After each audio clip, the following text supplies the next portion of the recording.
তো hello everyone, welcome back to my new video. তার সাথে তোমরা সব ভালো আছো আর আমি ভালো আছি। তো আজকে আমি চলে এসেছি নতুন আর টোটো শোরুম। তো গাইস দেখতে পাচ্ছ আমি এই টোটো শোরুমে আছি আর এখান থেকে আমার এই গাড়িটা কেনা হয়েছিল। এখন টোটোর কাঁচটা ভেঙে গেছে বলে কাঁচটা নিতে এসেছি। তো বন্ধুরা দেখো, এদিকে নতুন নতুন টোটো ছিল আর এই কাঁচটা এখানে রয়েছে। এই কাঁচটা আমার গাড়িতে লাগানো হবে।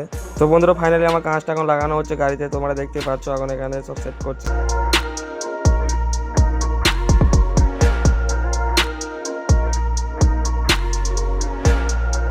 তো গাইস ফাইনালি আমার কাঁচটা লাগানো হয়ে যাওয়ার পর আমি বেরিয়ে চলে এসেছি। আর এদিকে দেখো নতুন আর ব্রিজটা কেমন লাগছে গাইস।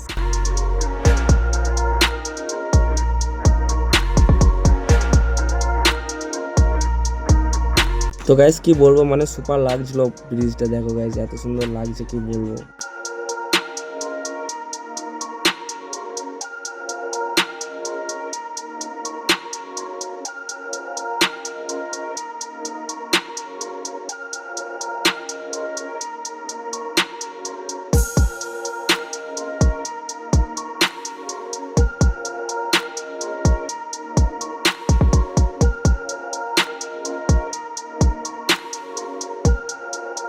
তো গাইস ফাইনালি তারপর আমরা বিশাল বৃষ্টির মধ্যে ফেসে যাই আর এইদিকে আছে এখন টোটোটা ভিজে গেল। দেখো গাইস নতুন কাঁচ লাগিয়ে কেমন লাগছে কমেন্টে জানাও। তো গাইস ভিডিওটা ভালো লাগলে লাইক কমেন্ট শেয়ার সাবস্ক্রাইব করবে। নেক্সট ভিডিওতে দেখা হচ্ছে।